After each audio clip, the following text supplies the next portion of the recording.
What's up, everyone? Welcome back to Diary of an Empath. I'm back today with another solo episode, so I hope you guys are doing well. I want to first start out the episode really quick. I know I usually don't do this, but one of my listeners has a niece who is going through such a difficult time, and I wanted to share some of this information, and I really would love if you guys had $1 that you can donate. You know, this is not something that I usually ask for, but I feel like it's important. Her name is Kenzie. She's so young. She's just a child, and she's been diagnosed with stage 2 Hodgkin's lymphoma. She's beautiful, funny, spunky, loving, and fierce. And she loves to sing, dance, and bake. She loves to shop and play soccer. And she's been having to undergo all of these chemo treatments. She just started losing her hair. And one of my listeners bravely shaved off her own head so she can just show her niece that, hey, it's okay. I'm here with you doing this. So I'm going to link the GoFundMe in the show notes. So if you're watching on YouTube or if you're listening on Spotify or wherever you listen to the podcast, if you just look below in the show notes, you will see the link. And if you want to donate, the link is there and you would be helping for a very, very, very good cause. Okay, so that actually brought me to the subject that I want to talk about today. And that is being an empath or being somebody who's highly sensitive, who may be more on the emotional side. How do we deal with impactful events that are around us, whether that's in our personal life or events in the world? How do we deal with that? Because I feel like for us, it can be a little bit harder or a little bit different than the average person. It may feel different. It may look different. So we have this Titanic thing going on. And for those of you that have been living under a rock, there has been a Titanic submarine. It's a tour, and it costs an ungodly amount of money to go on this small little submarine and go down, I believe it's 13,000 feet to the bottom of the Atlantic Ocean where the Titanic is. There's only 4 in the world that do this. It's not exactly regulated. And so there's been some concerns over safety measures, and this sub has gone missing. And unfortunately, they only have so many hours of oxygen. And as I'm recording this on Thursday, June 22nd at 3:28 p.m., it is said that they are literally about to run out of oxygen if they haven't already, if they are still alive, and they have not been able to find the submarine. And I have been on my phone, it feels like almost every single hour, checking for updates. And I have found myself feeling extremely overwhelmed, anxious, not really understanding why I'm kind of feeling a little bit depressed. And it hit me. I'm like, there's some really heavy shit going on in the world right now, all over the news. I'm exposing myself to these little micro stressors every single time I check for updates. And it made me start thinking, even with my listeners' niece who is going through all of this really difficult time, how do we deal with these things when it sits so close to home, or even when we're exposed to it and we don't really have a choice but to deal with it? What can we do? What kind of tools can we have in our toolbox in order to get through the day, in order to not take on so much energy? Because that's exactly what it is. You are taking on a boatload of energy, no pun intended, that is unbeknownst to you sometimes. You may just be feeling heavy. You may be feeling stressed or anxiety. I don't know if you've ever been scrolling on Instagram or Facebook, and I have found, like, if I'm on TikTok or Facebook or scrolling for like an hour and I see some videos that are not exactly the best and they may be a little disturbing, I tend to feel really anxious or just not in a really great mood after. And I had to really be careful about doing that, because every time that you look at a news feed or a video that's hostile or a little bit stressful, you're exposing yourself to what we call these little micro stressors. It's activating your nervous system in a way that's fight or flight. And so if you're constantly activating that nervous system, and those who have listened to my pod, you know that I love to talk about the nervous system. Our body and our brain cannot distinguish reality from truth. And that's even if you're watching certain shows or certain movies. So your body doesn't know if it's a safe situation or it's not. And what I mean by the brain, consciously you're aware of that, but the brain chemistry and the way that the body reacts doesn't know. So you're in this like heightened sense of alertness, and you may start to feel stressed or overwhelmed, or your sleep might be disturbed. And furthermore, for empaths, we are highly sensitive and sensitive to energy, and we're sensitive to emotions and feelings of others. And so we are just a little bit more in tuned to picking up those energies and to paying attention to how that may make people feel, or I wonder how they would feel being in the submarine submerged. And so when you're having these events take place in your life, it's really important. Step number one, that you just acknowledge it.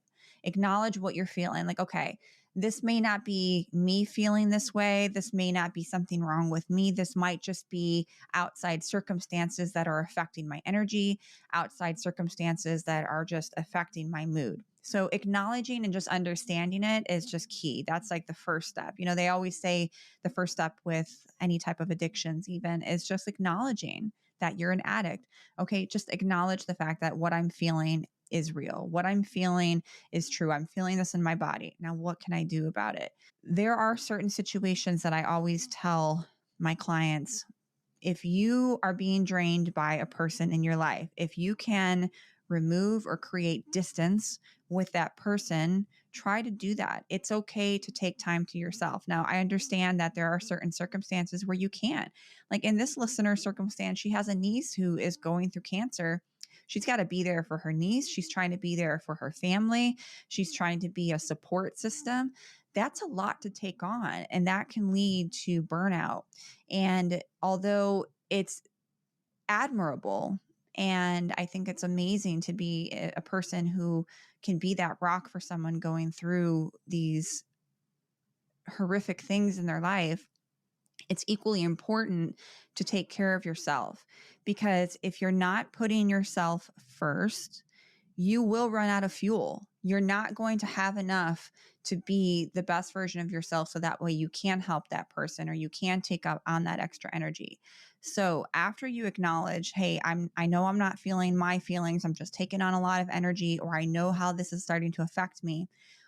What can I do for myself to recharge? So recharging might mean putting your phone away. I was checking the phone every hour when it came to the Titanic, and I've even still just now been tempted to do it, but I need a break. I need a break. There's nothing I can do to change the outcome.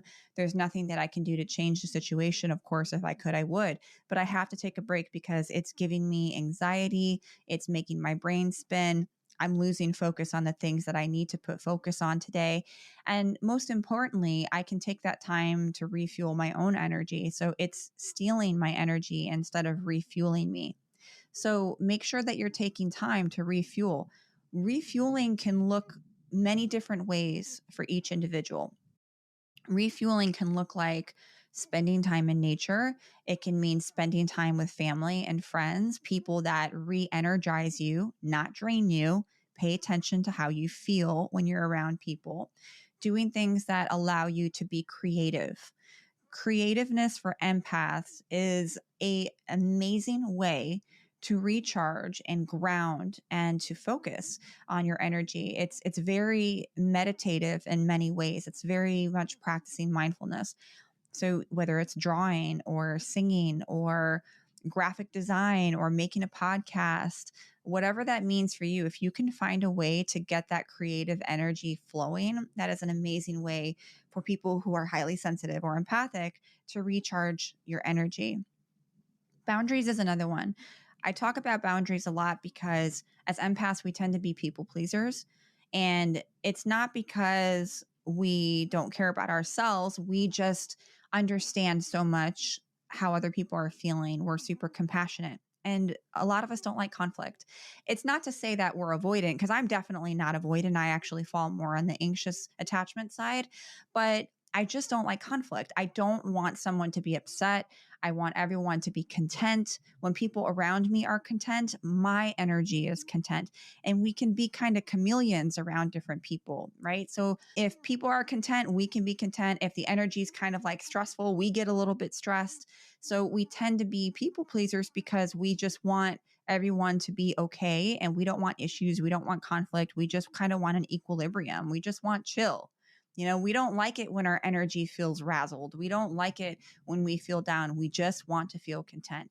And so sometimes you may find that you're in situations that you people please a little bit and not really do what you want to do, or you do things at the expense of your own energy just to keep the peace or just to keep them happy. It's important that you have boundaries, because what you need is equally as important. Even if that causes a little bit of conflict or makes you feel uncomfortable, get comfortable with feeling uncomfortable, because it is a skill. It's something that you have to practice. It's not something that comes natural for anybody who is an empath. It is something you just have to practice when it comes to communication, expressing your needs, and then being okay with upholding the boundary, because you can't control anyone else. You can only control what you do with that. So if you're going to lay out a boundary, you have to be willing to say and to put action towards what you're going to do if they choose not to respect that boundary. And boundaries are important even when it comes to yourself, because you have to have boundaries in order to recharge. Boundaries can look like many, many different things. And for those of you that have not heard my episode with Amy Fiedler on boundaries, I highly recommend that you go back and listen to that episode, because Amy is phenomenal.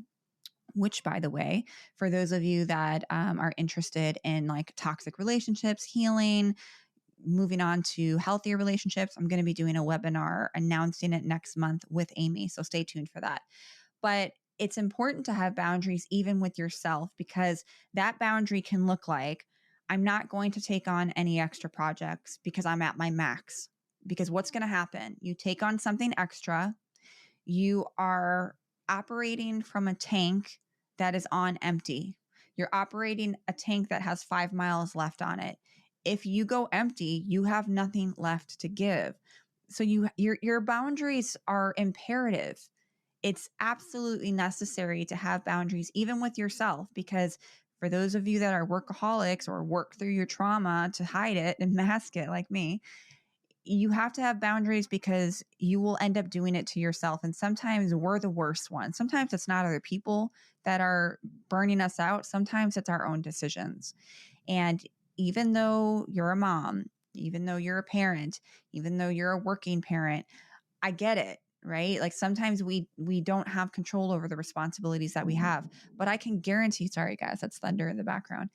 But I can guarantee you that you're spending an hour on your phone each day, maybe more. So what are you doing with your time? That time maybe can be spent in better ways recharging. There was an interesting conversation between Mel Robbins, and there was a doctor that was on. I can't remember her name. Honestly, I don't think that she's the first one to say this. I think that she's just kind of the one that's going viral for it. But it brings up a good point. She said that if you're somebody who likes watching crime shows and that relaxes you at night, you may want to question why that relaxes you. Now, devil's advocate, I will say that I think there are some people that watch those types of things and just enjoy the entertainment behind it. However, I do think there's a population who watches those types of episodes and feels calm because they associate calmness and love and normalcy with a heightened nervous system, consciously or unconsciously. And so that nervous system activation feels normal. And we usually gravitate towards what we're familiar with, right? So if we grew up in chronic stress, if we have trauma in our history, we may associate that heightened nervous system with a normalcy, and we may feel gravitated to attract people and situations and shows that return that same sense of normalcy to how our body feels. So we need to pay attention to those things. You may have to change some of your decisions with your everyday life and your everyday routine. So maybe instead of watching a crime series documentary before you go to sleep, maybe you read a chapter in a book. Maybe those little things are ways that you can recharge, especially if there's things going on in your life that are taking away more energy than usual. Now, when we're talking about global things that are going on, like this Titanic submarine issue, of course, we're naturally curious. We are humans. It's human nature to be curious. And you have half the population that's like dark humor, no empathy. And then you got the other half the population that's more like us, where we're super empathic and we're just like taking on so much of this energy. When there's like a shooting or when there's a global disaster, we tend to feel a heaviness. And it's really hard to explain to those people that don't understand that or who don't feel these ways. Like, how could you feel so emotional or so heavy over a situation or people that you've never met, that's so far away from you, that you have no connections with? How does it affect your everyday life so much? And as an empath, it's just, we're just so connected with the energy of the earth and consciousness and people around us that it affects our vibration. There's a really interesting thing called the Schumann Resonance. And I'm going to try to do an episode with an expert that I'm working out details now to get him on the show. But for those of you that have never heard about the Schumann resonance, it's really interesting because it's essentially the Earth's heartbeat. The Earth has a frequency and it does vary. I think there's like 8 different frequencies that it varies between. But the interesting thing is, so does the human brain and so does the human heartbeat. Our heartbeats and our brains align with the same frequency as the Earth's heartbeat. And there's reasons for that. And so when the Earth's heartbeat is off, essentially, I'm not getting into the scientific details because I am not the expert on this, but in essence, if the Earth's heartbeat is off, our heartbeat is off, our frequency is off. And the Schumann resonance's frequencies can go up and down for various reasonings, like from, the sun to other phenomenons that are happening in the universe. But I truly believe that there are certain things that can happen with the frequencies of natural disasters and, even with weather and with death and things that are happening on the earth that can also affect the frequency around us, which therefore affects our energy. So it's equally important that when these global phenomenons and disasters are happening, that we take more care into ourselves to raise our vibration and frequency. And that might mean putting this down, putting your phone away, putting it down and taking a break, doing more things that bring you joy, having boundaries with people around you, and just really putting yourself first and giving yourself grace to understand, like, okay, I acknowledge that I'm feeling like this. Let me do some stuff that I know is going to recharge my energy. Let me go spend some time in nature. Let me meditate. Let me take a 2-day break from what I'm doing. Let me not take another project on. Just anything that you can do to just step away and reground your energy and kind of get back to that equilibrium. But to acknowledge and just validate all of you who are feeling like this, sometimes you can't escape it. Sometimes you can't escape the feeling of heaviness when somebody close to you is sick. And when you are trying to be the rock for your family, when you're trying to do everything that you can't always escape that feeling. But adding more fuel to your tank is going to help you. So yeah, maybe you're running on an empty tank or you're running on a half tank. So you just got to get some extra fuel in there to keep you going. And sometimes that's the best that you can do, because everybody, I really truly believe that we're all doing the best that we can on any given day, all of us. So be kind to yourself. I know that this was a short episode and another solo episode. I'm sure you guys don't like hearing me talk every episode, but because I just got back from Japan, I've had some like scheduling things that I'm trying to get my guests on the right schedule. So don't worry, I have some amazing guests that are going to be coming on.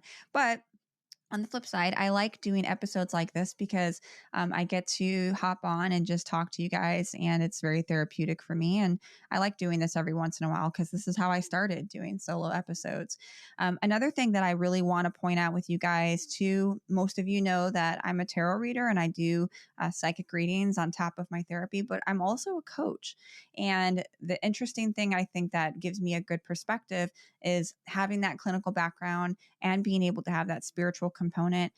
I think I bring a very interesting perspective to my coaching. So I am going to be taking on 2 clients. I have 2 open spots for my one-on-one coaching. So if you're interested, please shoot me a message. Serious inquiries only. If you're ready to learn and grow and you're really serious about your healing journey, then please let me know. Got 2 spots open. So until next time, see you on the next episode of Diary of an Empath.